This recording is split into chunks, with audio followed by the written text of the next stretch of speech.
Unfortunately, this year has been a complete disaster. We've seen America and the rest of the world struggle like never before, and despite signs of COVID disappearing, the worst may be yet to come. Certain wealthy individuals are predicting an economic collapse, and it appears that we may have to start our economies from scratch. In today's video, we attempt to demonstrate the best methods for surviving the unavoidable economic collapse. Whether you live in the United States or any other country in the world, there are certain skills that you will need to learn in order to survive the inevitable collapse. You don't want to be stuck with no house, no money, and no food when the entire economy collapses. You must plan ahead of time while you still have the opportunity. The first priority is food supplies. Because of the pandemic, America's and the world's food supplies have already been thrown into disarray this year. We've seen so many different things happen to the food supply that you wouldn't believe were possible.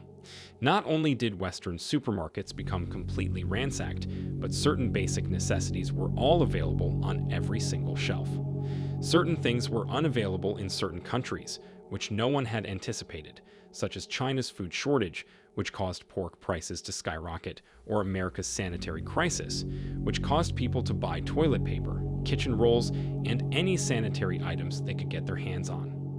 Supermarkets were left empty in order to be ready if something similar happened again. Rolled oats are one of the foods in the world that can be stored for a long time.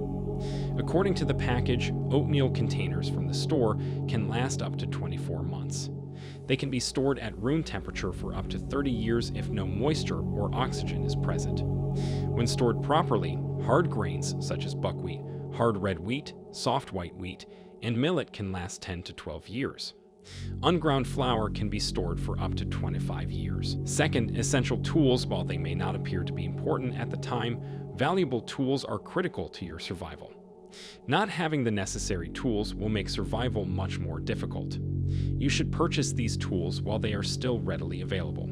A good can opener is something you will undoubtedly require. Make sure you have a backup in case you need it.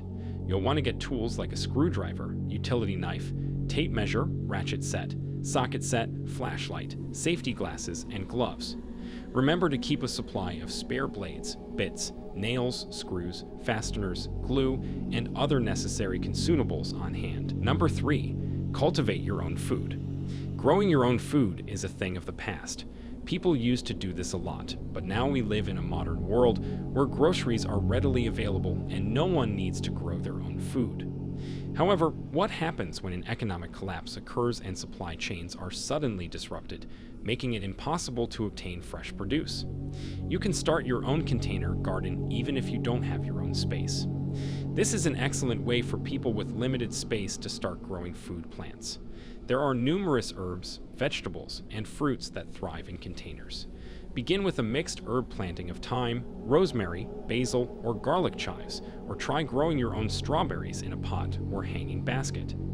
Start a no-dig vegetable garden as well. Potatoes are one of the best vegetables to plant in a dig garden. This is the best way to start your vegetable garden if you have a little more space. Fourth, avoid debt like the plague. This is a difficult one to avoid because the American financial system encourages debt, especially bad debt. Mortgages and car payments are two financial traps that trap the average American for decades with no way out. It's critical to try to pay these things off as soon as possible. Avoid upgrading your vehicle. If you're buying a new car, pay cash, and if you already have one, work on paying it off. Avoid refinancing your mortgage when it comes to houses. Financial reserves are number 5. You must have a substantial financial reserve. You must have at least 6 months' worth of expenses saved up. Although it may appear difficult at first, living paycheck to paycheck is insane, especially in today's economy. You never know when you might lose your job. You require some stability. Make a secondary source of income. Perhaps you could drive Uber for a couple of extra hours per day until you have saved enough money to cover 6 months of expenses. Sixth, you require money. Cash is quickly becoming obsolete, but thankfully it is still in use. Let me ask you what you think will happen if a bank fails and everyone tries to withdraw their money. We've seen what happens when economies fail and everyone tries to cash out. The amount you can withdraw is limited by the bank. So, if you have your own cash in a safe place, you can use it and withdraw as much of it as you want. However, you should ensure that any cash you withdraw is kept in a secure location that is not vulnerable to theft. For more such informative videos, subscribe to our channel and like the video. See you in the next video.